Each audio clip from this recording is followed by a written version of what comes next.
My name's Michael Williams. I'm head of programming here at the Wheeler Centre. And before I go into a laborious and utterly redundant introduction, please join me in welcoming our very special guest tonight, Michael Connelly. Thank you.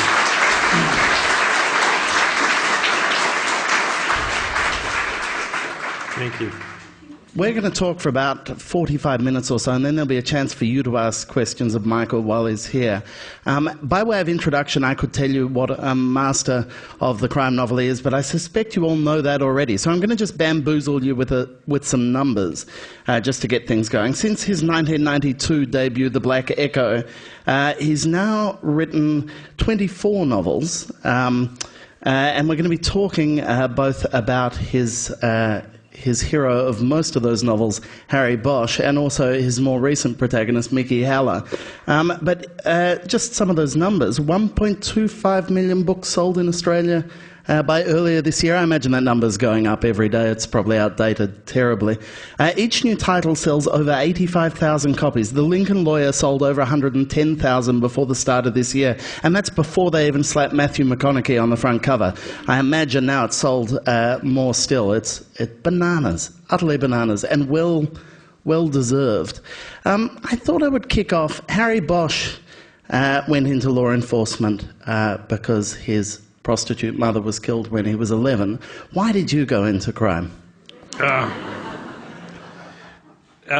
think there's many different reasons. I got interested in crime when I was 16 and I was a witness to a part of a crime. And I spent a night in the police station dealing with detectives. And before that, I had no real interaction with police, and they weren't really on my radar. And then after that night, I started reading the crime news and newspapers, and I started reading nonfiction crime books about crime, and then I got to fiction, crime fiction, and really enjoyed it. Became a voracious reader of it. And it was a few years later that came across the books of Raymond Chandler when I was in the university, and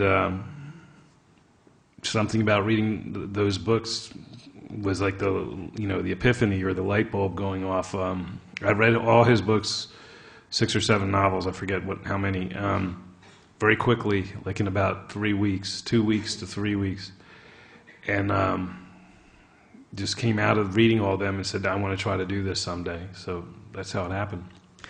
I want to ask you more about Chandler in a minute, but I can't quite resist the elliptical reference to being on the periphery of a crime. What happened that you wound up in a police station? I had a job at night. I was 16 and I worked as a dishwasher. I lived in a resort town in Florida, Fort Lauderdale.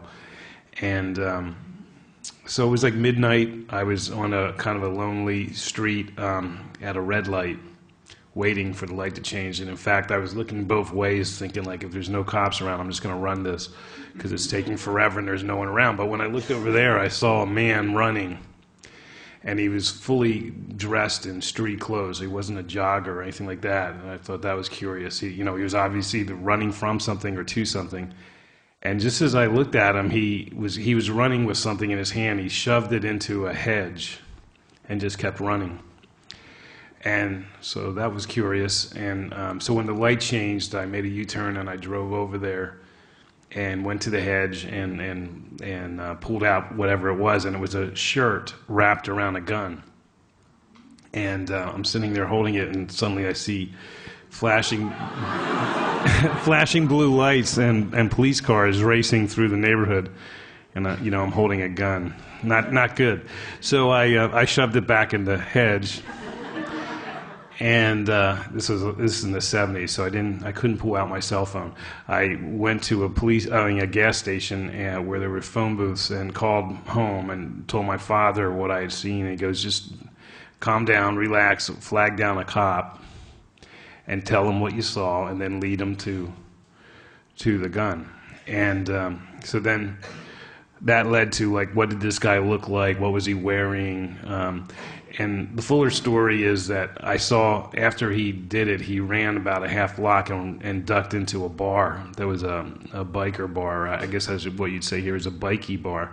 And he was a big guy with long hair and a beard. And so I told the cops, he went in there, and he was a big guy with long hair and a beard. But in a bikie bar, everybody is a big guy with long hair and a beard. So they took everybody out of that bar and took him downtown. So I spent most of the night looking at them all and saying, not him, not him, not him, like that. And just being exposed to these detectives and so forth really kind of, it was like, a new world for me. So that's when I was already a pretty good reader, did a lot of reading for myself, and I shifted my reading towards crime. And your mum was a crime reader, I believe I read somewhere. She was a crime reader of softer type crime, cozies and things like that. And so I read some of her stuff, but then I had to branch out and find my own stuff. So Chandler, was it because of Chandler that you wound up in LA? I mean, was that part of the lure? It definitely was part of the lure. I went in when I decided I wanted to try to do this. The question was, how do I do it? Other than that one night in the police station, what did I know? Other than what I'd read in fiction and nonfiction, but I had not experienced it. So, talking to my parents, we kind of came up with this scheme or a plan that I would. At the time when I read the Chandler stuff, I was in an engineering program at the university, and I would shift to journalism. Because the idea was you go into you get a job at a newspaper, you can hopefully get on the police beat and be exposed to the things you want to write about, detectives, crime scenes. You get into courtrooms, you get the whole gamut and be paid for it, kind of like paid research. Additionally, you'd be writing every day, so you would learn the craft of writing. And so it seemed like, I really credit my father for this, that he kind of thought this out and said, why don't you do it this way? And it was kind of a means to a hopeful end, and it turned out to work. It worked just the way he thought it might, and so it seems like genius now. But at the time, it was really kind of like, son, what you're choosing to do is a real long shot, but we support your ideas and desire to do that, and which was amazing, and it worked out. And I've heard you talk about in other interviews the way in which that motivation for being on the crime beat meant that you stayed there much longer than people normally did. You built relationships with the police. Yeah, generally, at least in my country, they rotate you in and out of the crime beat because you see a lot of bad stuff. Your job is to write bad news, basically. You write about crimes and bad things that happen to people, and it can make you, cynical about the world sooner than you should get cynical. I think everybody gets cynical at some point, but so generally newspapers put you on for a couple years and then move you on, to some other beat. And I kind of was defensive about that. I never wanted to switch beats. At most, I'd let them switch me to courts, which was just another form of covering crime. So during that period, you started to write fiction alongside your reporting? Yeah, I was always, it's kind of like what happened in college. I majored in journalism, but I had a second major in creative writing, and so I was doing both, right out during the university, then afterwards. So I always kind of split my time. Obviously, the job that paid money, and I had a living from it, so that was the priority. But I was always working at night and part of the weekends and things like that. When I got married, I made a deal with my wife. We'll have Friday and Saturdays, but the Monday through Thursday I want to work from 9 to midnight, and Sunday I want to work all day on my fiction. And that proceeded. I wrote a couple books that never went anywhere. I never sent them. They never got out of my apartment. But I don't look at them as failures or anything. They were just part of the learning process. The first one was pretty bad. The second one was better. And when I wrote the third one, that became the birth of Harry Bosch and was the first book that was published. Yeah, I'm really interested in that idea that the first two books you didn't even send out, that you personally had a bar that you wanted to go above before you were ready to share them with the world. Did you have early readers who were your sounding boards on those first couple of books? No one's ever read those books, and other than me. And I think any writer will tell you that they're the harshest critic of their work. So I had to please myself before I would dare let anyone else read anything I wrote. And they got the fate that they deserved. You know, they're in a box somewhere, in a storage unit somewhere, and that's where they'll stay. You're a very trusting man if you're not going to burn them. They'll appear one day. We'll find them. We're ready. Well, look at these people. They will go and seek them out. I believe in what Chandler wrote about the big sleep. You know, you're sleeping the big sleep. It doesn't really matter what happens after you're dead. So, fine. All right.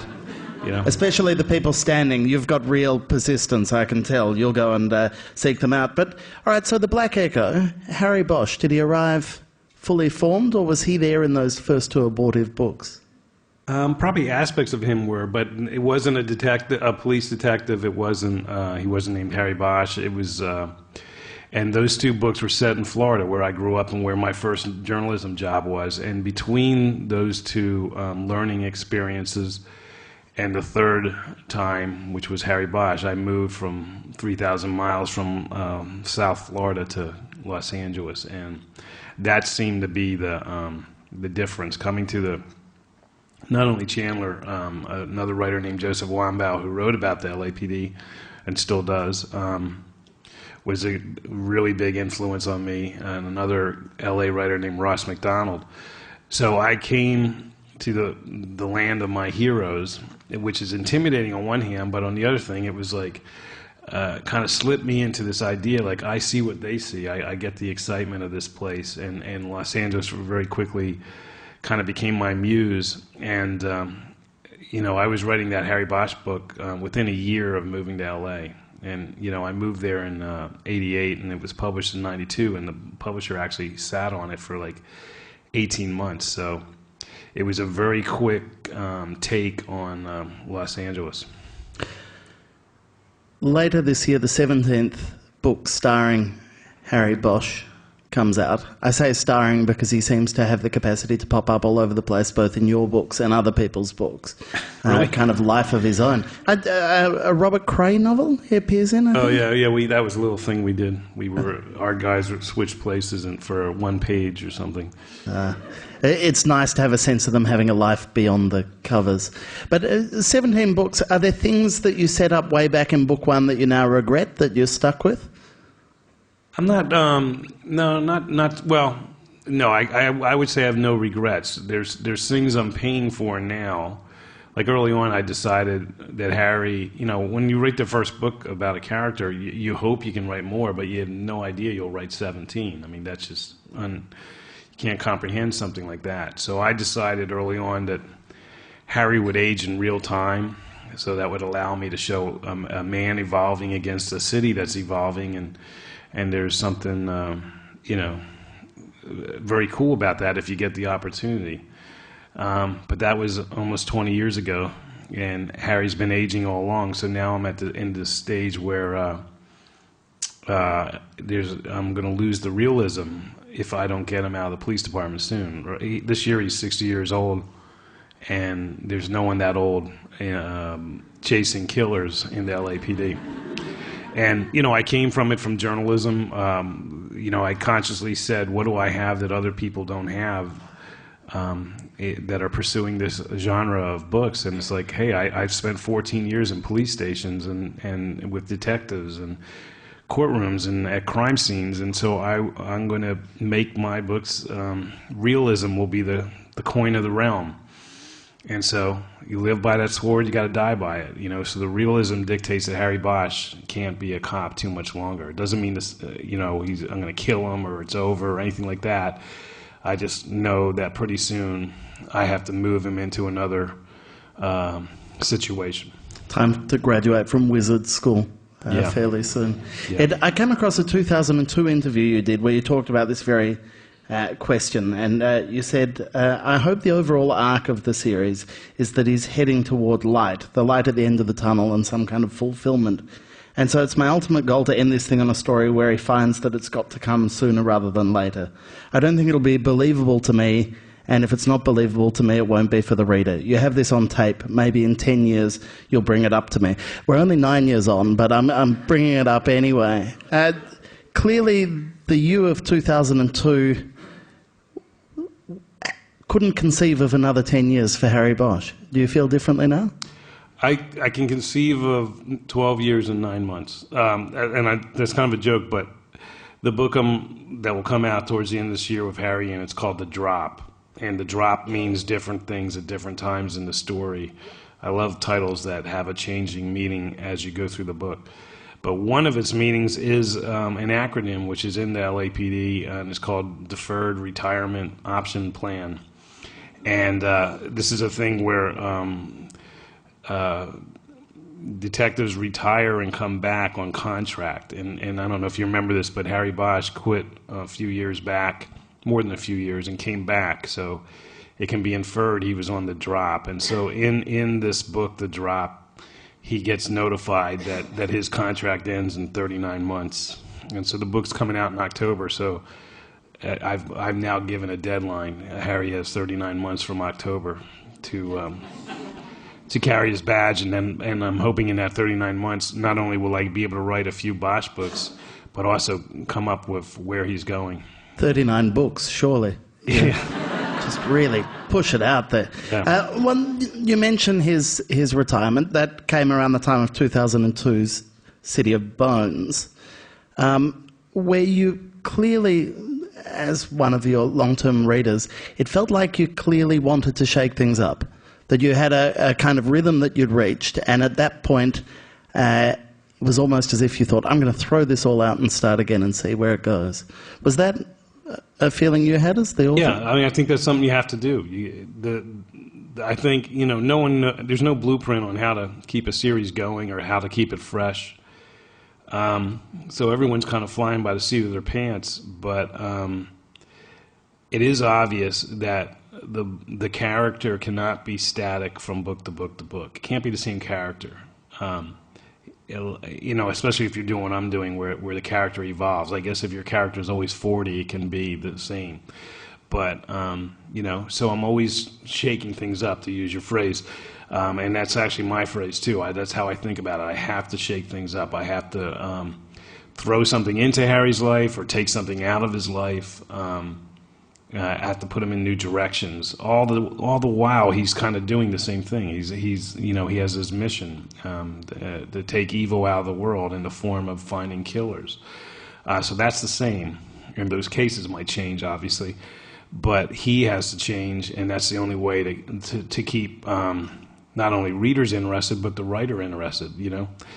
It's a lot easier to read one of these books than to write it. It takes a lot more time, and you have to, be plugged in. You have to be excited. I never set an alarm clock, and I get up to write about 5 o'clock every day. And I always kind of think, like, if I ever need an alarm clock to get up to write about Harry Bosch, then I got to start writing about somebody else.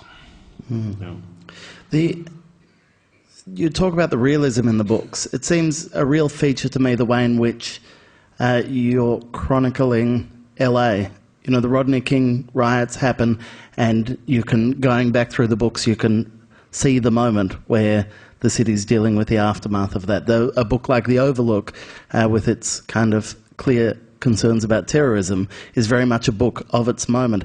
How you clearly can't get LA out from under your skin, even though you've long since moved to Florida. How do you keep LA fresh for yourself? I think it remains my muse. I just love writing about it. I love exploring it. I moved away for two reasons. One was a personal, family issue. My wife is from Florida as well, and we moved back to be close to family for various reasons. But that came up at the same time I wanted to shake things up. And when I lived in LA about 15 years, and I lived in 7 different places. I kept moving. And, that was kind of tiring for my wife, but I felt I had to shake things up.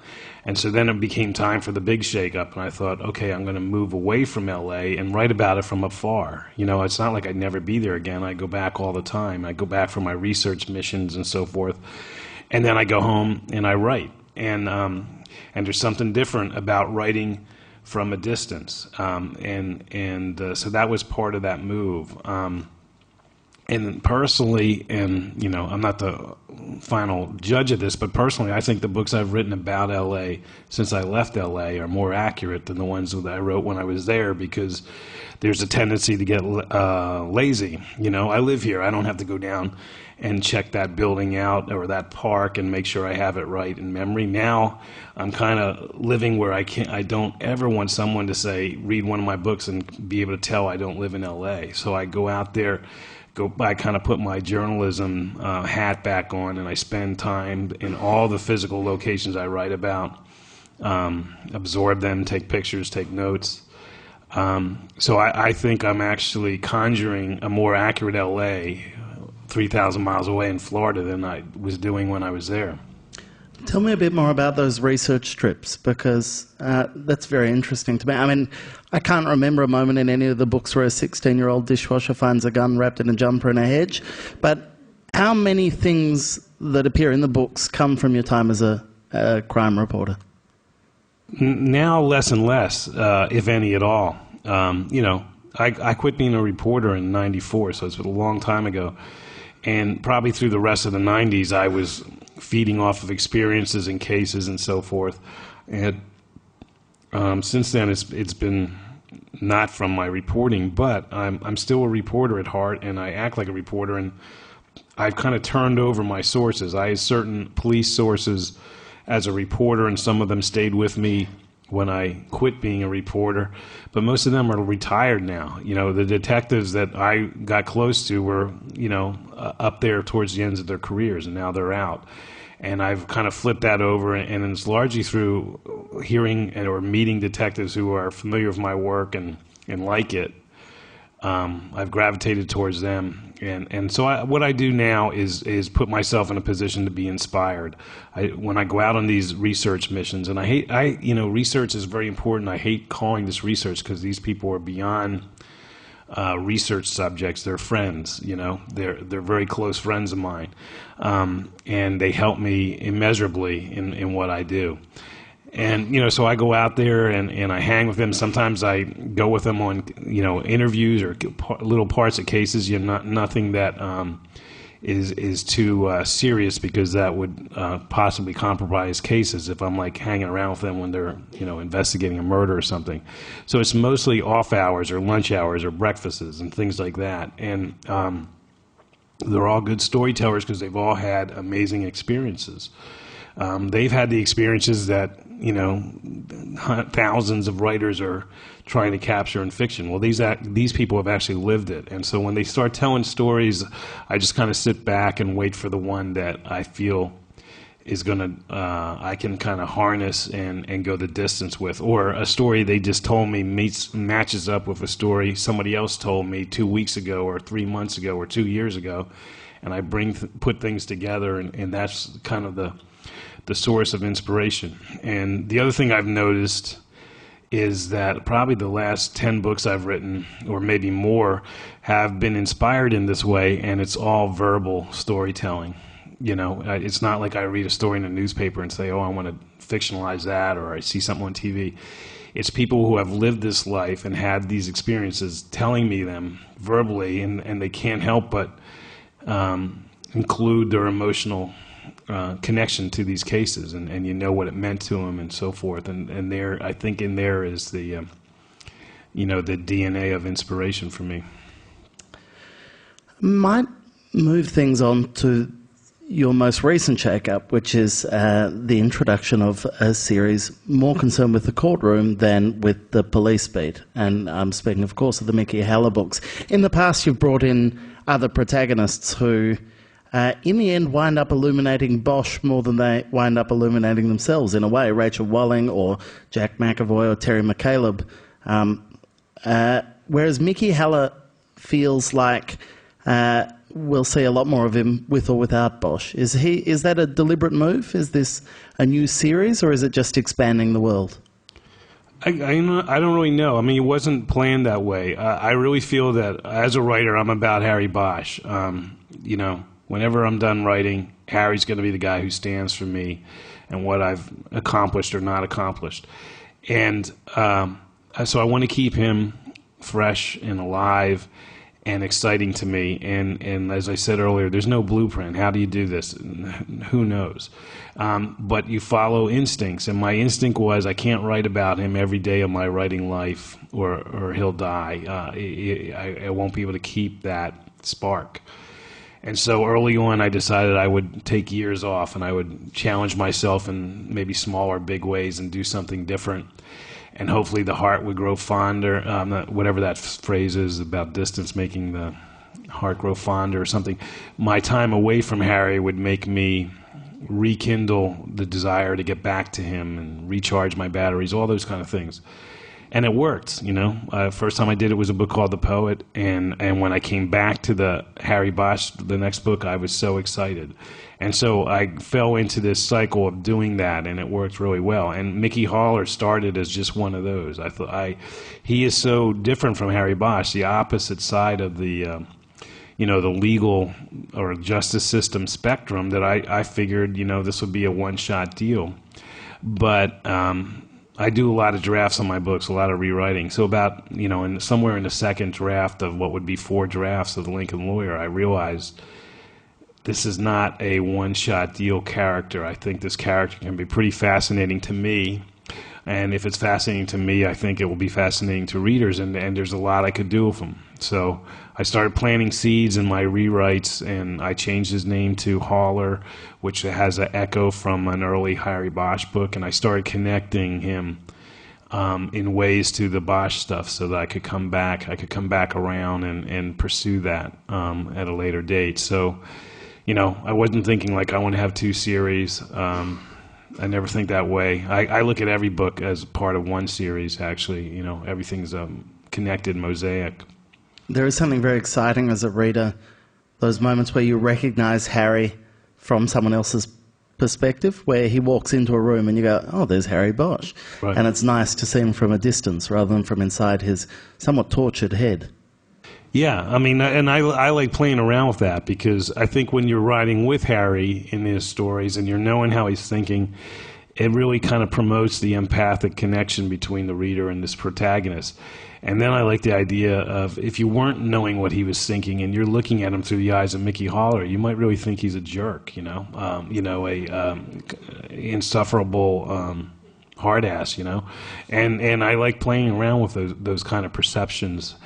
Again, it's a way of keeping Harry Bosch alive, One of the interesting things about having a series character who you know so well is that question of motivation, that we know what drives Harry. And going into the legal world, especially defence attorneys, you've got a somewhat, or the other people in their world have a somewhat unforgiving perception of their motivation.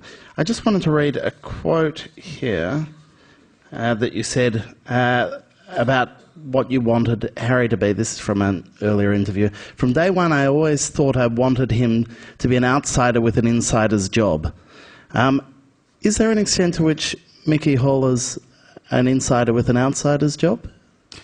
I kind of view him as just a complete outsider. I think he's the natural extension of a character like Philip Marlowe, who is the complete outsider.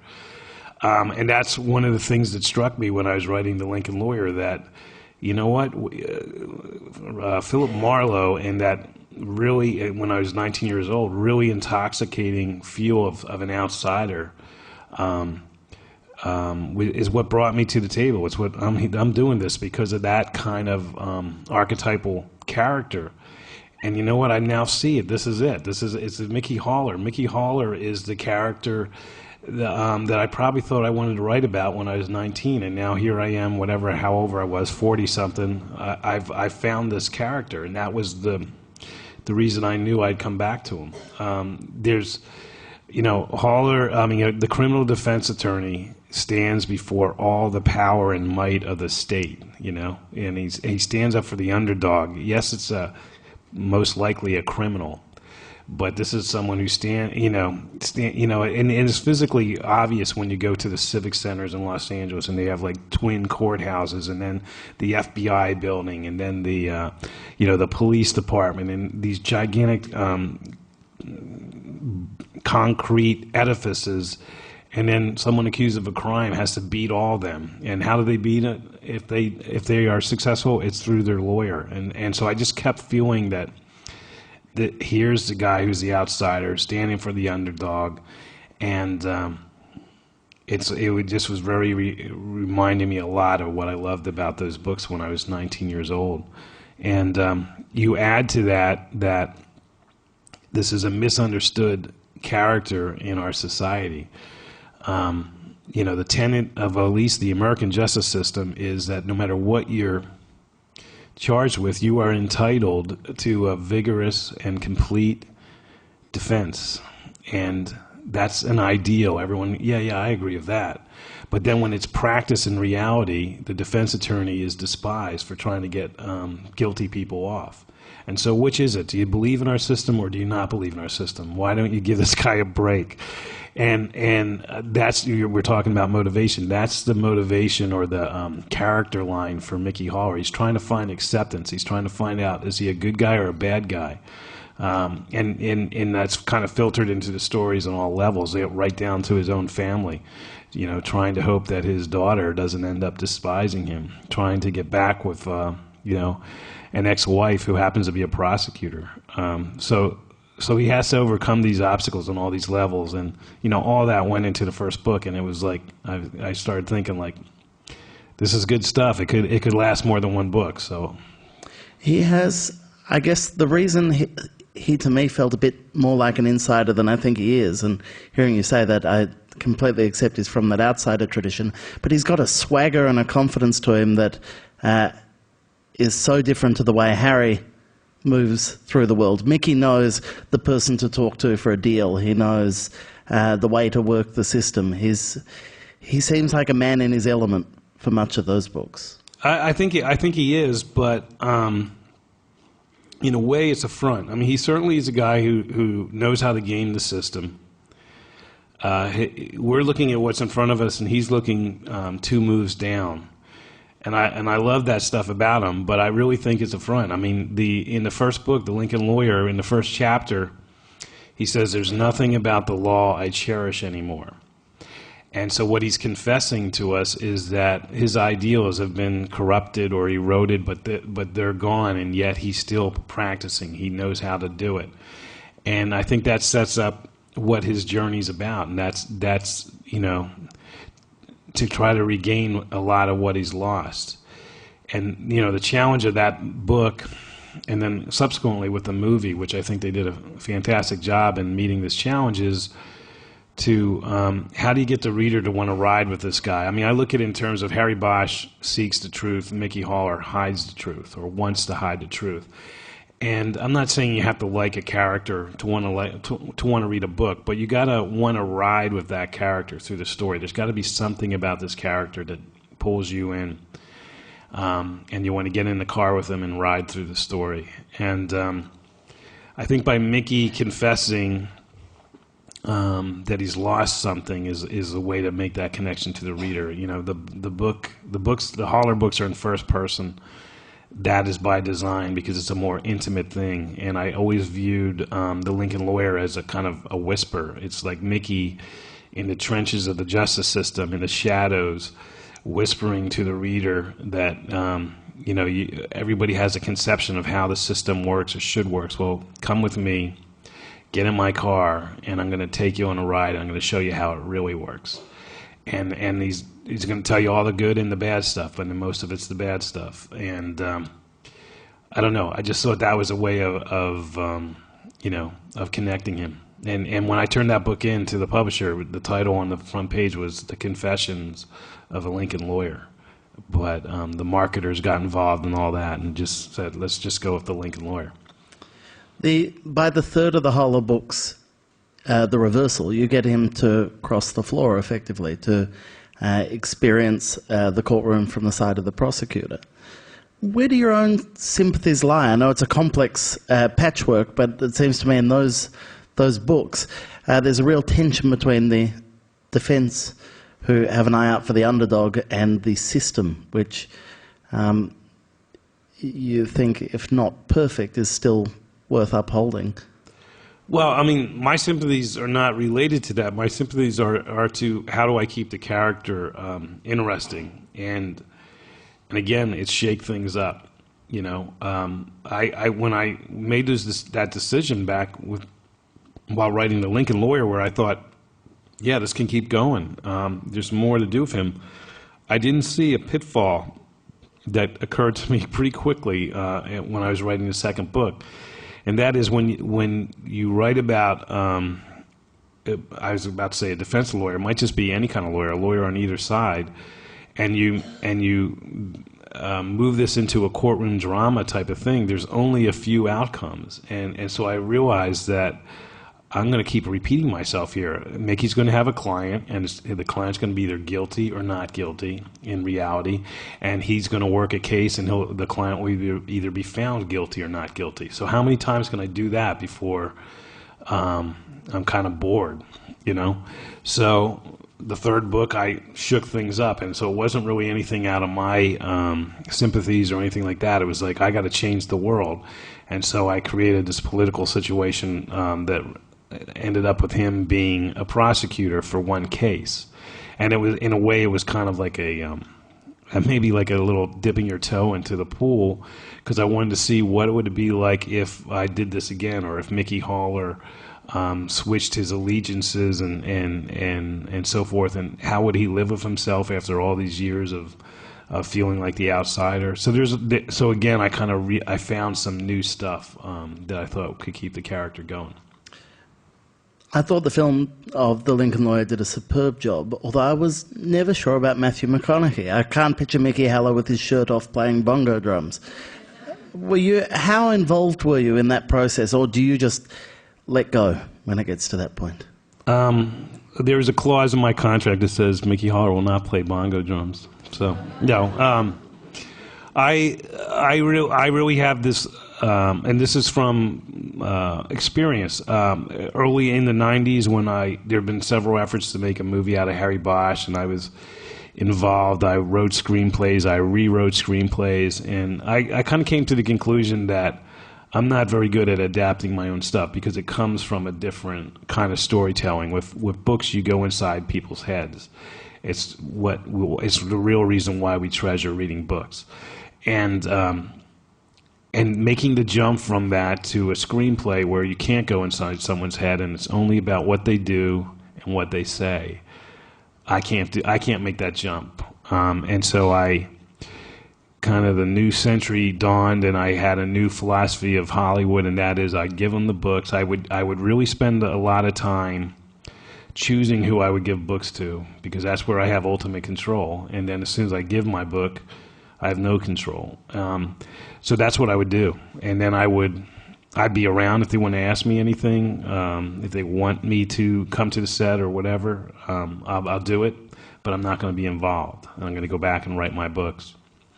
And that's what happened with this. And so I sold it. The book came out in 2005. I sold it right away. I happened to sell it to a guy who had been a lawyer before he started making movies, and he had, he had experiences like Mickey, and his promise was that he said that the book has gotten the world correct. This is the world I lived. You got it right. And when I make the movie, I'll make it right. I will get it right as well. That's my promise to you. And so that was part of my vetting process, because I had a few different studios and people interested in the book. And so I went with this guy based on that promise. And then, I wasn't around. I wasn't involved. I didn't know what was going on for almost 4 years. And then I got a call that Matthew McConaughey had signed up to do it, and he wanted to meet you and learn about the character. And so McConaughey did a lot of, this was a year before they actually this was almost 2 years ago, and a year before they actually rolled the film. So he was doing a lot of digging in long before they were filming, and he impressed me as someone who was going to get this right. So I was on board with him pretty early, even though, if you read the book, the descriptions are nothing like each other, And Mickey's mother was a Mexican movie star, so he's got dark looks, and it's quite different from McConaughey. I imagine you'd feel more protective about casting Harry Bosch. Is that fair to say? I don't know if I would. I'll put it this way. Like I said, there was many efforts tried in the 90s, and that was a deal that was like a 12-year deal. So anyway, I just got Harry Bosch back, and because of what The Lincoln Lawyer was received very well, it did pretty well. So there's a lot of people knocking on my door for Harry Bosch, and I'm going to go through even a more hyper investigative period of deciding who I give him to. But it won't be on the level of who plays him, I don't think, because I'm dealing with studios and producers. So I don't even know if I'll be involved in the casting. But that's the way it goes with the writer in Hollywood. Well, you get enough time in Hollywood anyway, having regular poker games with a fictional character on television. That's quite a good party trick. Right. Now, we're going to go to questions in a couple of minutes, but just before we do, so that's me giving you a chance to kind of gather your thoughts. But just before we do, the most recent book, The Fifth Witness, takes as its backdrop the foreclosure crisis. Was there a moment when you thought, yes, I have to write a book about this, or did that just kind of come naturally as a kind of backdrop? It's a little bit of both. I've written a lot of books, and I just can't plug myself into spending a year or so on a book if I don't have kind of like a higher target or challenge.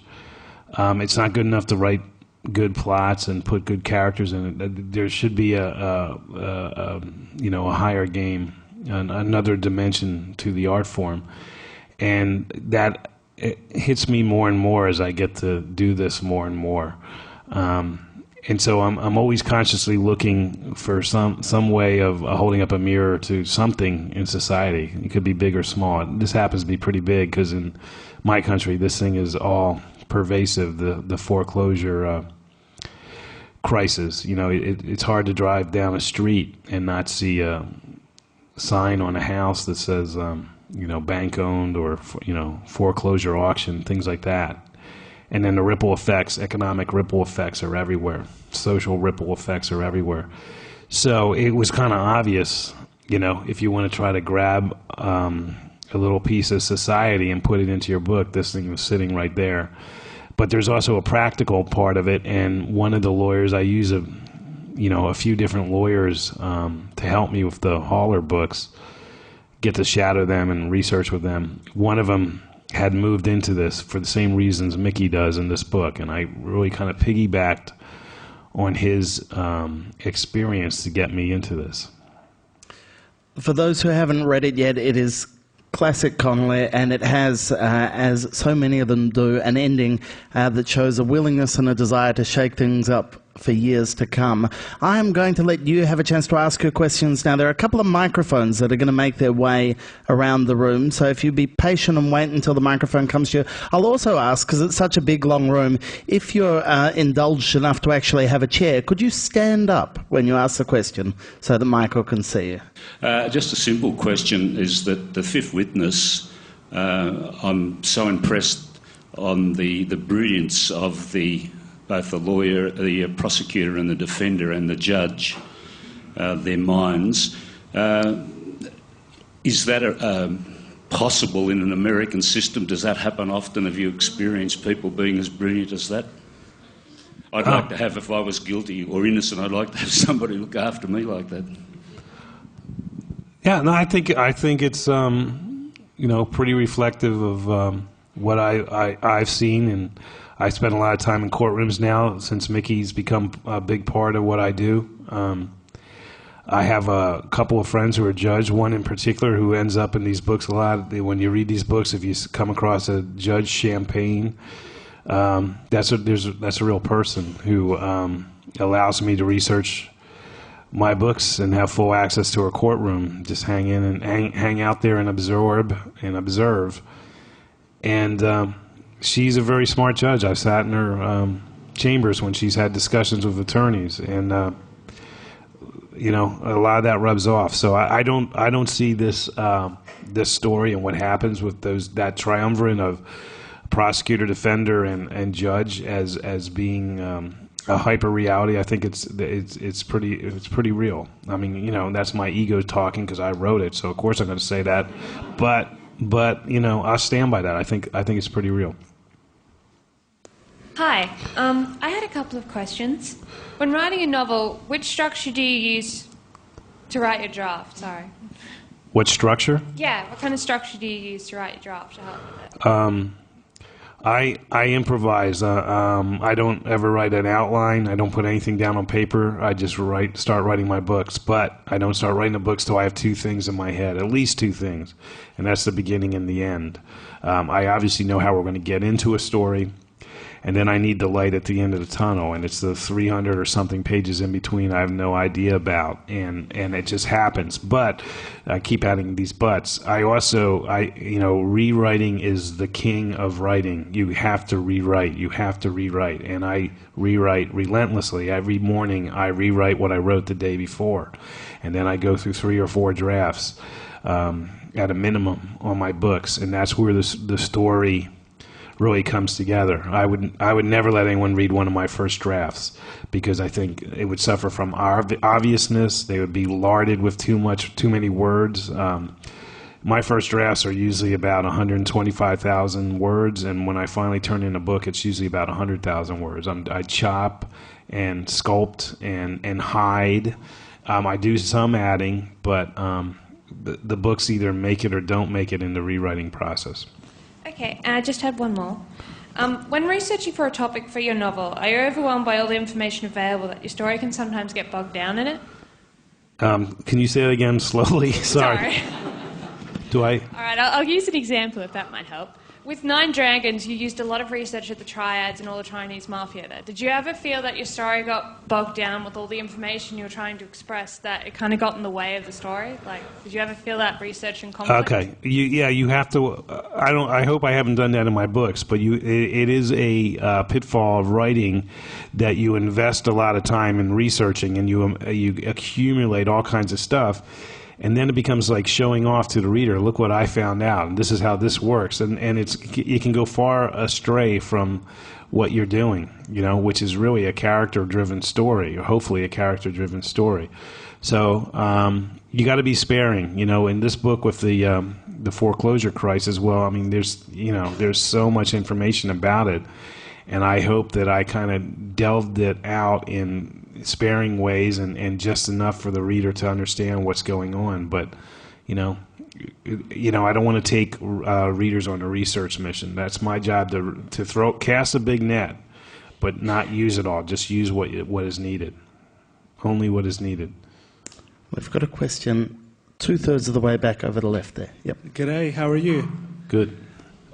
With regards to writing a legal thriller versus writing a police procedural, what are the technical challenges of each and the differences of writing those types of books? Thank you. I don't know if there's a whole lot of difference. You know, you could put them all under the justice system. I kind of talked about the pitfall of the legal thriller in that there's only a few permutations of an ending, and that can be troublesome if you're, you know, like I can't imagine writing 16 Mickey Holler books unless he does something else other than defend people, because there's only a few different ways you can do it. So that's the biggest pitfall there, I think. And it's kind of like I've stumbled onto why John Grisham doesn't do continuing characters. You know, he has different characters in every book because he probably realized this way ahead of me. As far as the police procedural, it's a marvelous framework. You know, you have a inciting incident, a crime, and then you're going to resolve things to some degree. It doesn't have to be resolved 100%, but you're going to resolve it by the end. It's a very simple framework that's easy to slip into, and it's also easy to hold that frame up on anything. You know, here's the whatever. Here's terrorism. Here's whatever. Here's the racial issues in Los Angeles. Put the frame around it, and so when you say pitfalls, I don't know if there are any pitfalls, and maybe that explains why I've written 16 of them so far, and I'm writing my 17th. I just see it as marvelous. So probably an attendant question would be, will you ever write something else other than a crime novel? And my answer is no. Why would I?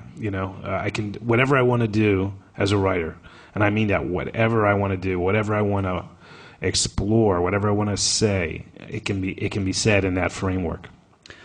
I'm going to ask a quick follow-up question, cheekily, because I've always got a microphone, which is, you mentioned that the crime books that your mother read were from the kind of cozier tradition, the natural order of things disturbed, everything being tied up neatly in the end. Whereas yours, that framework that you talk about, is actually much freer. There doesn't have to be that neat resolution. There doesn't have to be that.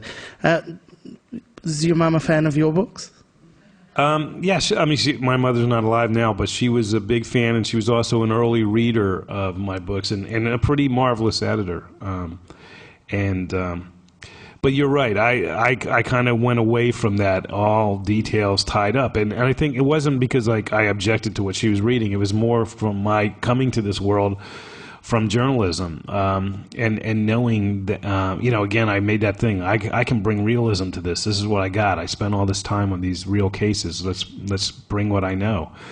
And the reality is, there's not a case that's solved or goes to trial and gets a guilty plea that doesn't have unanswered questions. There's always details that are not tied up, and so that is replete in my books. There's the end of The Reversal, which was the book from last year, ends with a big, I think, kind of open question, and people would say, "Are you going to follow that up?" And I say, "No."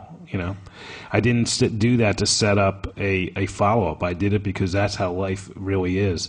Unanswered questions and mysteries remain mysteries in many ways. It was very weird. I talk about my journalism career being so helpful to what I do, and that is true. But on the other hand, there's a huge contradiction in it.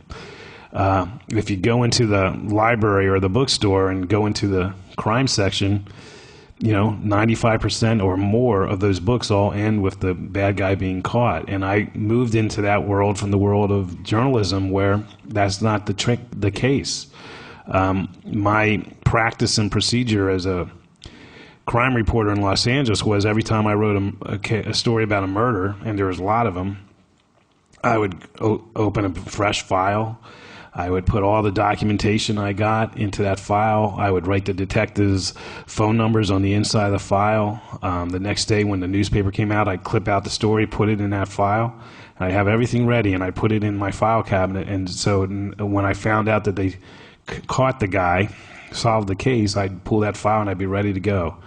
Because newspaper speed is really needed. You get the story out there. And, I did that. I worked for the Los Angeles Times for 7 years, and I did that for 7 years, and then I quit to just become a full-time novelist. And I cleaned out my file cabinets, and I literally had hundreds of those files that I'd never gone back to because they never solved the cases.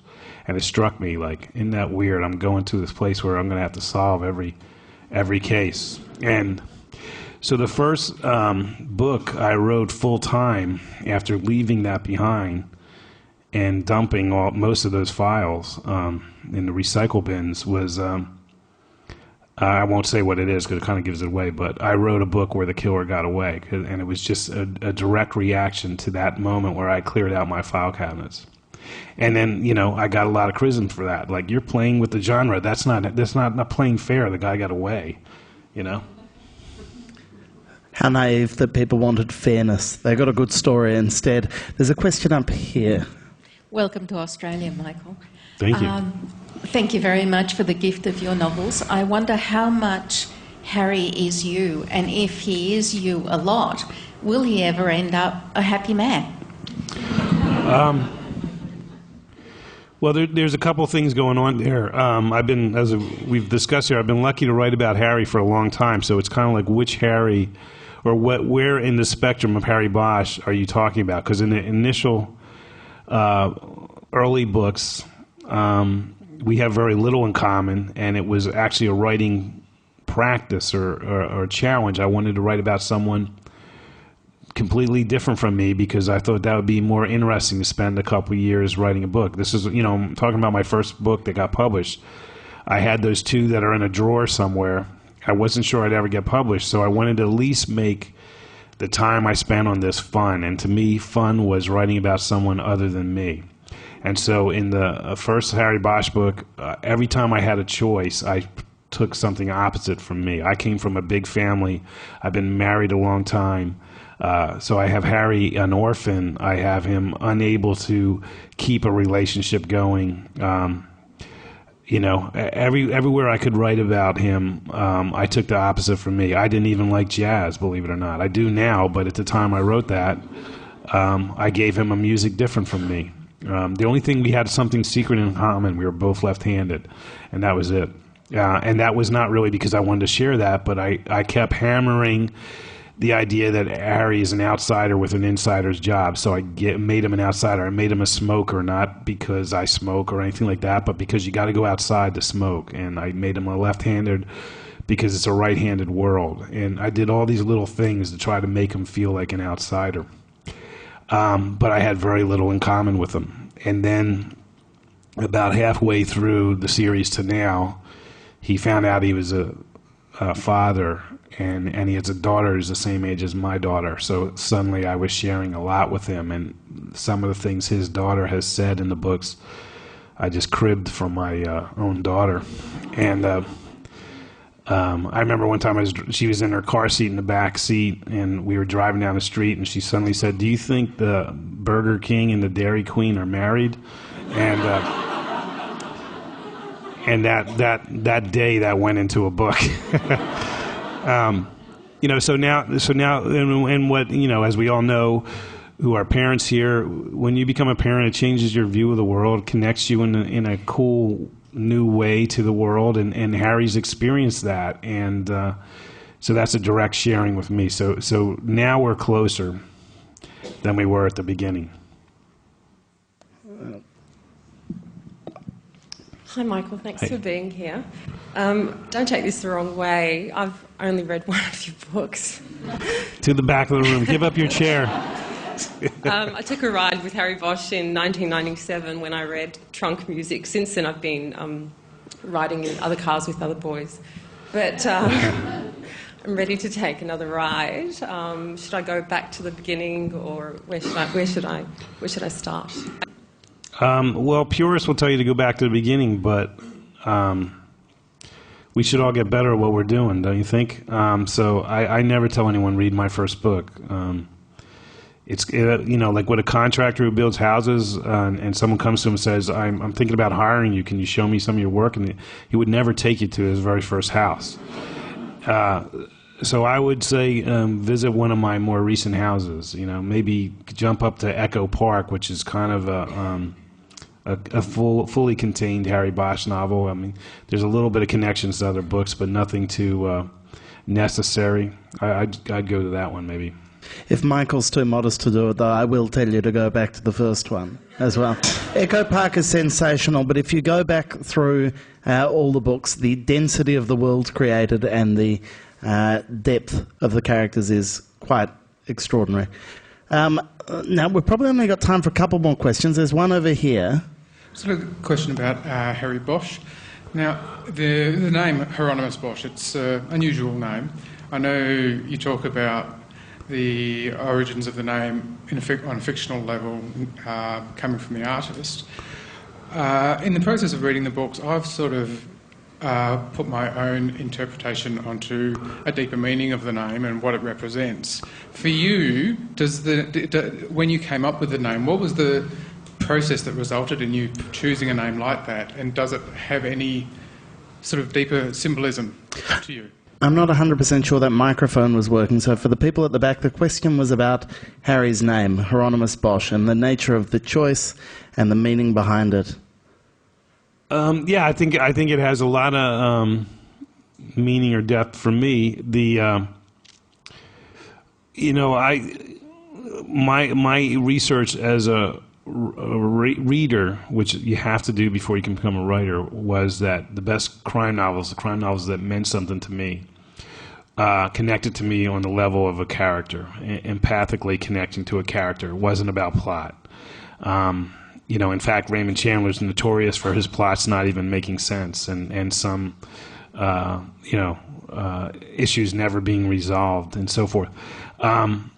And so if you go into that with the idea it's character, then you never miss a chance to say something about character, and that would include a name. And so in that, when I was writing that first Harry Bosch book, again, riffing off of Chandler, Chandler wrote an essay on the detective, and in it he kept using the word pierce, like the detective must pierce all veils of society, and pierce this and pierce that. So I just called this guy Detective Pierce, no first name, just Pierce. And then in probably my second or third draft, I saw some reference to Bosch, and it brought me back to when I was in college, and I actually studied Hieronymus Bosch for quite a bit in some art appreciation and humanities classes, and then it struck me the metaphor that the Bosch paintings are about a world gone wrong, the wages of sin,